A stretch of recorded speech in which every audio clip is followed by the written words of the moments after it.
talk to people in the wild. It makes me really, really anxious. And I'm a germaphobe. I don't like to touch things unless I need to touch it. And even if I do, I only want to touch it if I've got antibac on me. Okay, so living alone, huh? There are just things we think about when we live alone. Like the classic Tina Fey and 30 Rock. If you choked, there's no one there to do the Heimlich, so you might just die all alone in your apartment. And then there's the milder ones, like, oh my God, if I get locked out, there's no one to open this apartment for me, okay? And if it's after hours, there's no one around. Like, people are asleep. When I first started living alone, I had to use the elevator all the time. And there was this crevice, this like space between the elevator and the floor. You know, when you like step on the elevator and you can like see the depths of hell down through that crevice. And you're like, oh God, don't want to get stuck in there and die. It's just a little inch or two. But like, that's a lot. That's a big crevice. They should do something about that. There was this one time that I dropped my keys as I was stepping into the elevator. And they landed like a centimeter from that crevice. My life flashed before my eyes as that happened. So I have this like bracelet on my keys. You remember those bracelets that have black and white clear beads in the middle? I have one of those on my keys. Whenever I'm carrying something and I need my keys out, I can dangle my keys from my wrist. It is the best ever. I'm now living alone again and I have my dog. So I go outside a lot more without all my shit. Just him and the keys. Yeah, you see where this is going.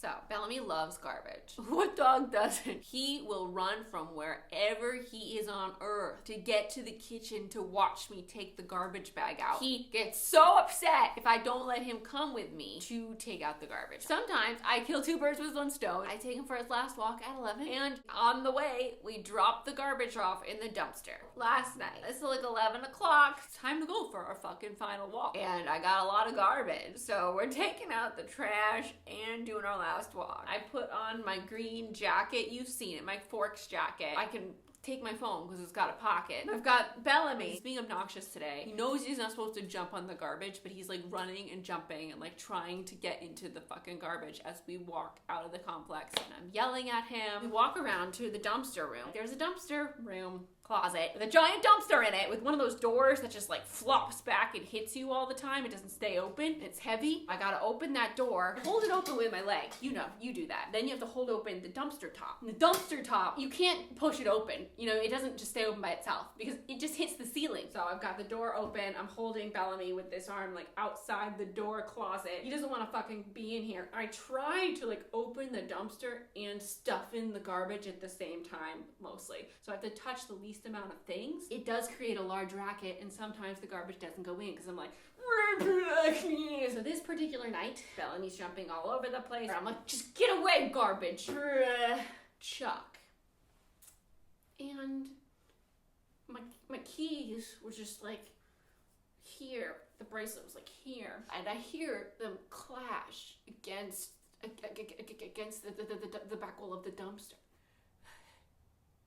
And the dumpster shuts, and I step out, and I'm like, no, those weren't my keys. And I go back in there. I open the fucking dumpster. My keys are at the very back of the dumpster. And luckily, there's just a light layer of garbage. The garbage must have went out like yesterday. Because there's just like a layer over the bottom. It's not piled up sky high, because those babies have been fucking lost. But I could see them at the back.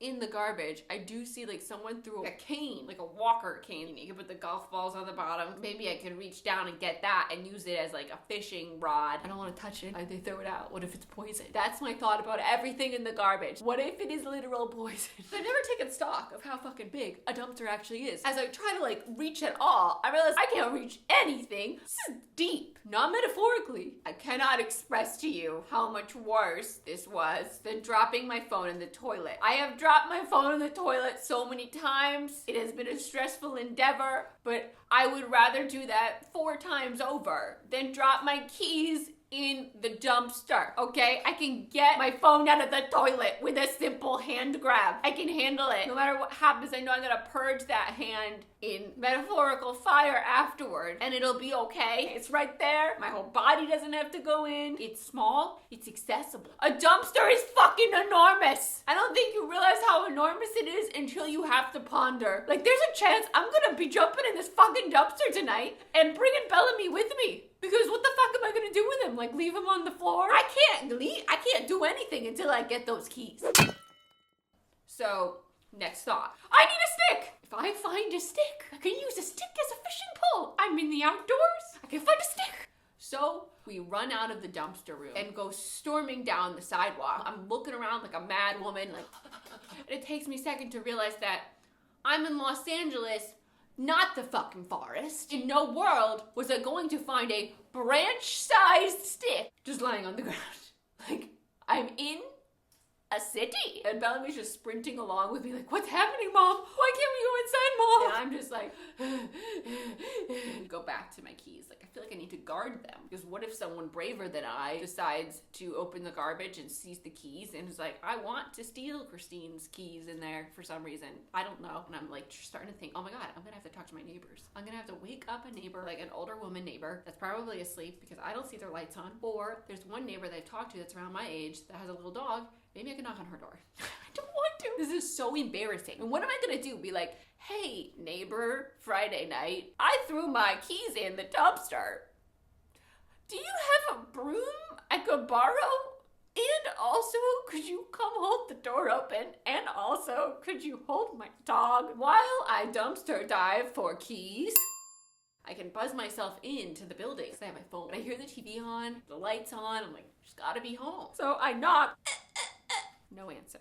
TV's on, it's kind of loud, so I must have to knock louder. I knock louder. Being a person who lives alone and a lady, at night, if I got a knock at 11:30 at night, you know what I would do? Run upstairs, okay? I would not go to that door. I would turn off the lights and go into lockdown because the last thing I would think is that it's a neighbor that needs help. I would think that I'm about to die, this is it. The grudge is at the door. It's the ring girl. She's finally come for me. She didn't come through the screen. She came from the door. There must be a well out there. That is what I was running through my head, and I have to assume maybe it's running through hers too. So when she doesn't come to the door, I'm not gonna knock a third time. So I call my mom. She picks up and she's like, what about the pool, Christine? There's a pool at the back of the complex. They might have one of those nets. And if you've seen a pool net, it's like a giant butterfly net. It's like really long. You scoop a skimmer. At this point, I'm at the dumpster. I went back. So I have to run back up, buzz myself back in, run to the back where the pool is, and oh my God, there's a net. It's not the ideal net. It's not one of those ones that kind of compacts. It's like this tall, metal, round, thick, bulky thing. But it's a stick-like object. We're gonna do this. I'm filled with renewed hope. It's gonna happen for me. There's a back door to the complex. Instead of like running through all the apartment area with this giant butterfly net and Bellamy, I'm like, okay, we're going out the back door. We run around the building with the giant butterfly net to get back around to the area near the garage where the dumpster room is. I've got one foot holding the door open. I've got my giant butterfly net. I've got my other hand holding the dumpster open. Fucking butterfly net is hitting the wall. I'm using the back end that's just like a thick metal thing, and the net is like hitting the fucking wall on an angle. I see the bracelet portion of the keys. Now it's Survivor. I have a stick and I have a thing. I have to loop the stick through, angle it in, and I get it. And I pin it to the wall like this. The bracelet's on it, and I'm going like inch by inch against the wall, and then the light goes out. So now I'm in a garbage closet in the dark. I can't move to make the sensor know that I'm in here, because I'll drop the bracelet and who knows how long it'll take me to get this again. So I move it again and I hit a wall and the bracelet just falls off and the keys clatter to the ground again. I move, get the fucking light back on, curse up a fucking storm, and I try again. And I realize as I get it through finally again, I'm sweating, I start to bring it up. It hits something again. There's a ledge along the back of the dumpster. So I can't just pin it up against the ledge all the way up to the top until I can angle the giant butterfly net down. I'm making such a racket as the dumpster door falls on my face. As I drop the keys again and again with the net. The light just kept fucking going out. Bellamy's just staring at me, sitting down, looking at me through the door with this fucking net that I keep hitting the wall with. Every time I catch the keys and make them go up the wall, it hits that ledge and I can't get them around it. I can't go sideways with it. I always drop it. And the keys are in a spot where I can't get them against the other wall. Oh my God, I'm losing my fucking mind. But I keep trying for 15 minutes. I feel disgusting. I'm like, I'm gonna have to burn my favorite jacket in fire because I am leaning all over this giant dumpster. So I took a step back. I'm like, oh my God, okay, I'm gonna call John. And he's 15 minutes away. And he ran over with his Swiffer, held open the door and held the leash, and held open the dumpster so that I could really get in there. And I was actually on Survivor. I was like, I got this, bitch. I swiped that thing on the first try. This Swiffer was made to help me get those keys out of the dumpster. The handle has this like bulb on it. Once I slid the keys on, I was able to go like this. The keys went over the bulb and then they were like safe. As they slid down to me off the Swiffer, I was so victorious and disgusted at the same time. It only took touching the rim of that bracelet to feel how disgusting those keys now were. When I moved my hand, where the keys had touched, it's just solid black. I went over it with 4 different Clorox wipes, all of the keys and the rings, and then I saw them twice. I still don't feel like they're clean. I dropped my keys in the dumpster. Okay, I chucked them. Like, I chucked them with the garbage. I don't know when I'm gonna forget that this happened and not be on as high alert, but like, that will happen, and this can never happen again. No!